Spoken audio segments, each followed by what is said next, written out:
The Gospel according to Luke, chapter 14. One Sabbath, when he went to dine at the house of a ruler of the Pharisees, they were watching him carefully. And behold, there was a man before him who had dropsy. And Jesus responded to the lawyers and Pharisees, saying, "Is it lawful to heal on the Sabbath or not?" But they remained silent. Then he took him and healed him and sent him away. And he said to them, "Which of you, having a son or an ox that has fallen into a well on a Sabbath day, will not immediately pull him out?" And they could not reply to these things.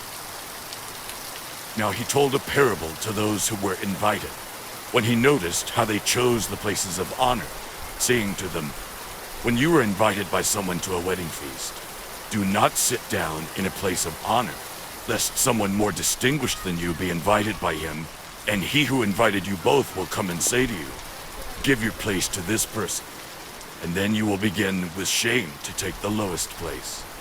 But when you are invited, go and sit in the lowest place, so that when your host comes, he may say to you, 'Friend, move up higher.'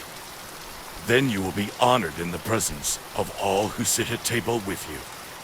For everyone who exalts himself will be humbled, and he who humbles himself will be exalted."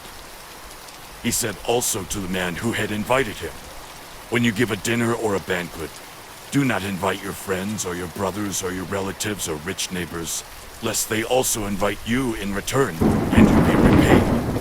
But when you give a feast, invite the poor, the crippled, the lame, the blind, and you will be blessed, because they cannot repay you, for you will be repaid at the resurrection of the just."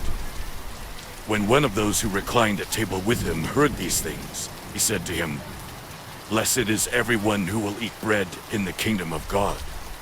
But he said to him, "A man once gave a great banquet and invited many.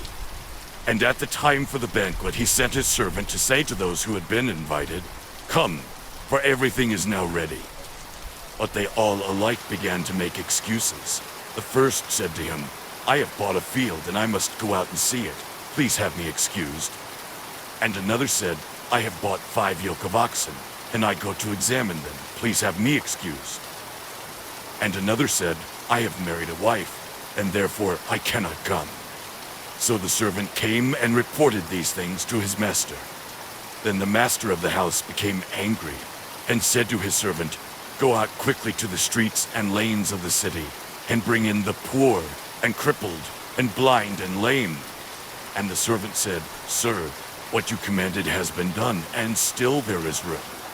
And the master said to the servant, 'Go out to the highways and hedges and compel people to come in, that my house may be filled. For I tell you, none of those men who were invited shall taste my banquet.' Now great crowds accompanied him, and he turned and said to them, 'If anyone comes to me and does not hate his own father and mother and wife and children and brothers and sisters, yes, and even his own life, he cannot be my disciple. Whoever does not bear his own cross and come after me cannot be my disciple. For which of you, desiring to build a tower, does not first sit down and count the cost, whether he has enough to complete it? Otherwise, when he has laid a foundation and is not able to finish, all who see it begin to mock him, saying, 'This man began to build and was not able to finish.'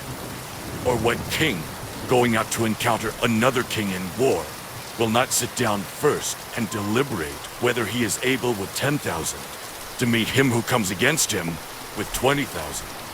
And if not, while the other is yet a great way off, he sends a delegation and asks for terms of peace. So therefore, any one of you who does not renounce all that he has cannot be my disciple. Salt is good, but if salt has lost its taste, how shall its saltiness be restored?